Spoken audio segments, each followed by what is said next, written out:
ক্ৰমাৎ ভয়াৱহ হৈ পৰিছে নেপালৰ পৰিস্থিতি। চৌদিশে এতিয়া কেৱল ক'লা ধোঁৱা।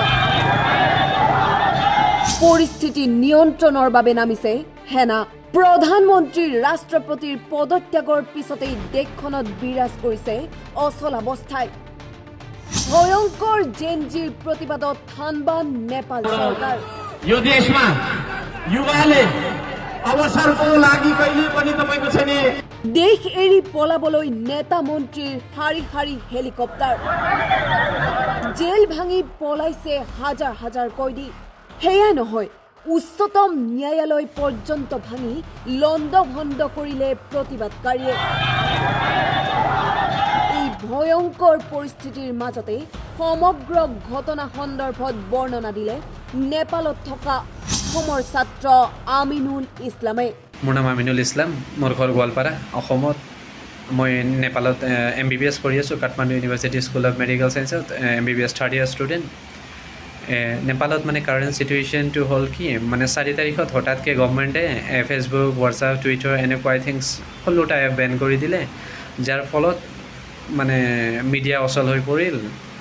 এতিয়া তাৰপিছত নেক্সট দিনা আমি জানিব পাৰোঁ যে একচুৱেলি সেইটো চৰকাৰৰ মতে আছিল যে কি যিবোৰ এপছ আছে সিহঁতৰ গভৰ্ণমেণ্টৰ আণ্ডাৰত ৰেজিষ্ট্ৰেশ্যন কৰিব লাগে, সিহঁতে ৰেজিষ্ট্ৰেশ্যন কৰা নাই, এইকাৰণে বেন কৰি দিছে। কিন্তু পিছত জানিব পৰা মতে মেইন ৰিজনটো হ'ল কি, যিমান মিনিষ্টাৰ্ছ MLAs মিনিষ্টাৰ্ছ আছে সিহঁতৰ ল'ৰা ছোৱালী মানে বিদেশত, যেনে অষ্ট্ৰেলিয়া, আমেৰিকাত পঢ়ি আছে, লাক্সাৰিয়াছ লাইফ যি মানে স্পেণ্ড কৰি আছে। আৰু কৰাপশ্যন ইমান বাঢ়ি গৈছে যে মানে বহুত ক'লা ধন ৰাখে। আৰু কি শুনা মতে নেপাল গভৰ্ণমেণ্টৰ যিমান মিনিষ্টাৰ্ছ আছে কৰাপশ্যন বহুত হাই লেভেলত হৈ গ'ল। সেইটো প্ৰটেষ্টৰ বিষয়ে আলোচনা চলি আছিল ছ'চিয়েল মিডিয়াত।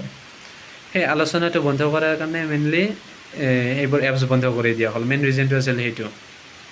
এতিয়া 8 তাৰিখত কি হ'ল, মানে যোৱাকালি চবেই ওলাই আহিল য়াং জেনেৰেশ্যনছ প্ৰটেষ্ট কৰাৰ কাৰণে কাঠমাণ্ডুত।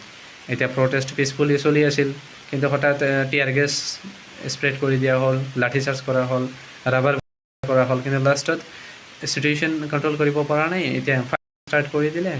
19জন ষ্টুডেণ্ট, মেক্সিমাম ষ্টুডেণ্ট 19জন মানে মৰিল এইটো প্ৰটেষ্টত। তাৰে ভিতৰত মেক্সিমামৰ এজ কিমান, মেক্সিমাম 28 ইয়াৰ্ছ, 15 ইয়াৰ্ছ, 18 বছৰ এনেকুৱা মানে সৰু ল'ৰা ছোৱালী, মানে ফাৰ্ষ্ট ইয়াৰ, ছেকেণ্ড ইয়াৰ, ডিগ্ৰীৰ এনেকুৱা ল'ৰা ছোৱালী মৰিল। মানে ইমান বেয়া চিটুৱেশ্যন হৈ গ'ল নেপালত ক্ৰিয়েট। এতিয়া সেইটো মানে সহিব পৰা নাই বহুত মানুহে। তাৰ কাৰণে কি কৰিলে, আজি 9 ছেপ্টেম্বৰ আকৌ প্ৰটেষ্ট, ইমান মাছ প্ৰটেষ্ট হৈ গ'ল কি কাঠমাণ্ডু ঘেৰাও কৰিলে। প্ৰাইম মিনিষ্টাৰ যেনে KP শৰ্মা অলি, নেপালৰ প্ৰাইম মিনিষ্টাৰ, তাৰ ঘৰত জগাই দিলে। তাৰপিছত যিমান মিনিষ্টাৰ আছিল, ৰাতিপুৱাই হোম মিনিষ্টাৰে ৰিজাইন কৰিলে। তাৰপিছত এগ্ৰিকালচাৰ মিনিষ্টাৰ ৰিজাইন কৰিলে। ফাইনেন্স মিনিষ্টাৰক বহুত বেয়া ব্যৱহাৰ কৰা হ'ল, ষ্ট্ৰীট। তাৰপিছত মানে এট লাষ্ট কি হ'ল, আমাৰ যোনটো নেপালৰ প্ৰাইম মিনিষ্টাৰ KP অলি ফাইনেলি ৰিজাইন কৰিলে। KP অলি শৰ্মা ৰিজাইন কৰি শুনা ইনফৰ্মেশ্যন মতে ডুবাইলৈ পলায়ন কৰিব খবৰ আহি আছে আমাৰ তাত।